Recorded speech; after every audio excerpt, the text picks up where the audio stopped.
He left his newborn granddaughter on an island in 1587, sailed for England to fetch supplies, and never saw her again. Not because he didn't try, because no one in England would give him a ship. The story of Roanoke is usually told as a mystery, 115 people who simply vanished.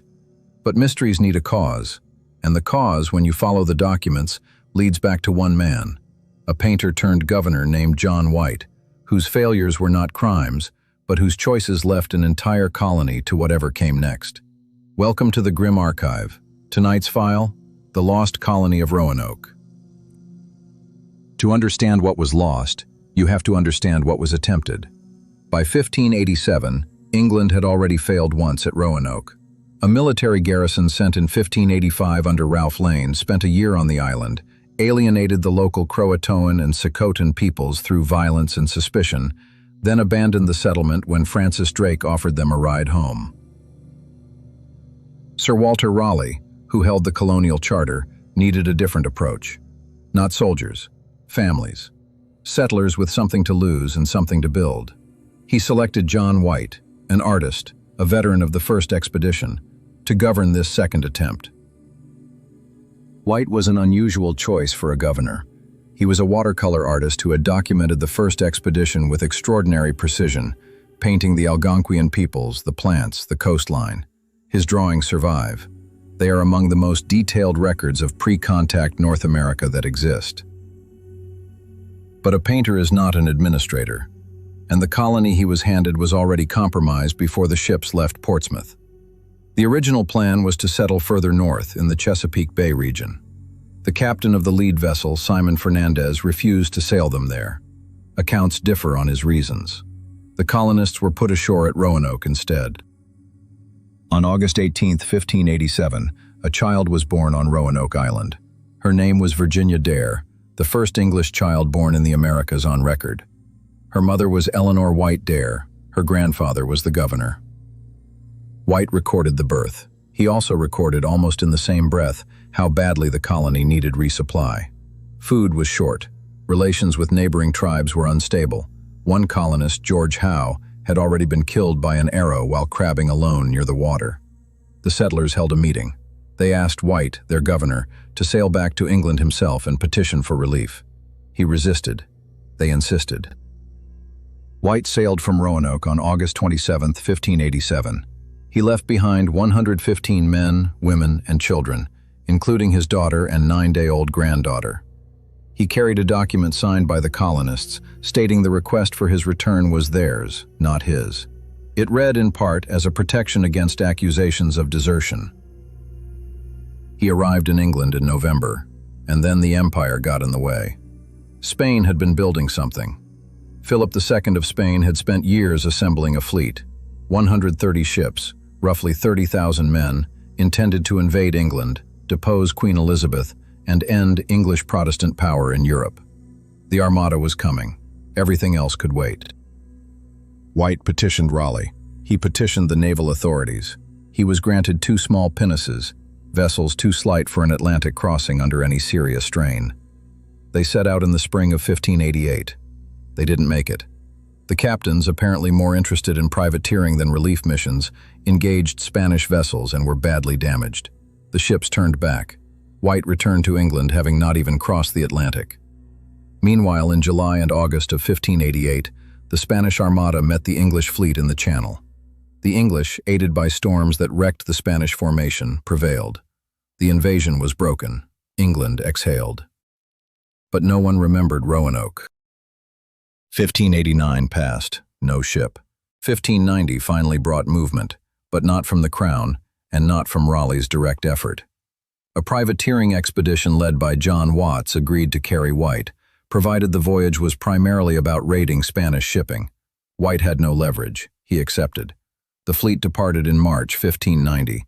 They stopped to plunder along the way, the Caribbean, the Florida coast. Every delay was a delay White could not prevent.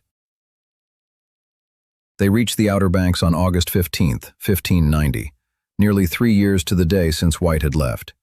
He recorded that he could see smoke rising from the direction of Roanoke Island. He thought it was a signal fire. It was not. They landed the next morning. What White found, or rather did not find, has been debated for over 4 centuries. The settlement was gone.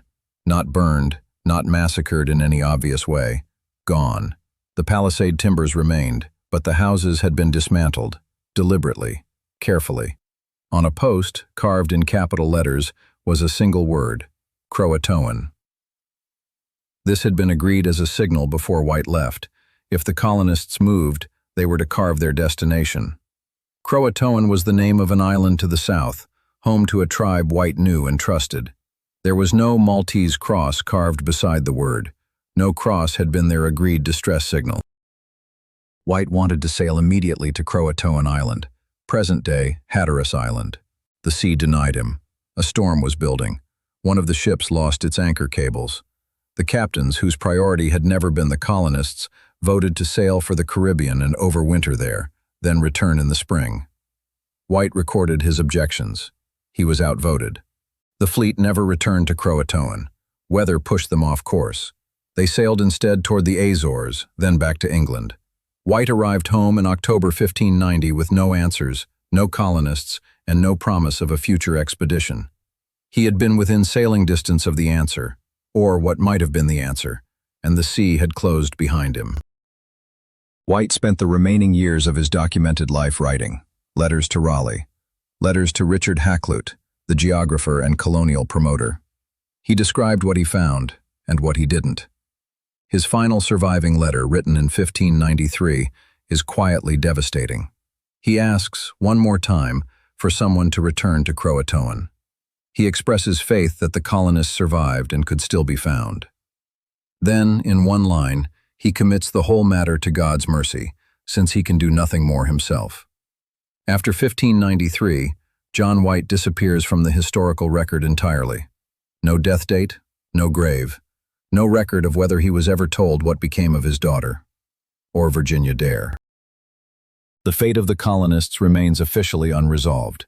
Archaeological work on Hatteras Island and at a site called Site X on Albemarle Sound has produced fragments: European copper, a sword hilt, a ring, pottery shards consistent with late 16th century English manufacture. Genetic studies of the Lumbee people of North Carolina, who have long claimed descent from the Roanoke colonists, are ongoing. Results are disputed. Some linguistic evidence suggests English words absorbed into Croatoan dialect.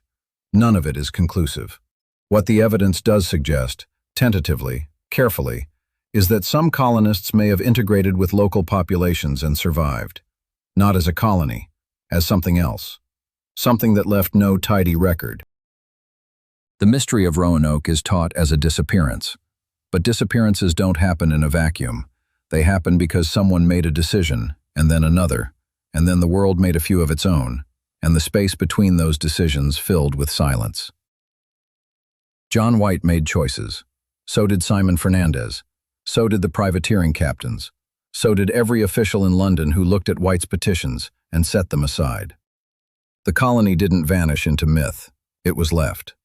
By a grandfather who wrote letters until he had no one left to write to. The archive is always open.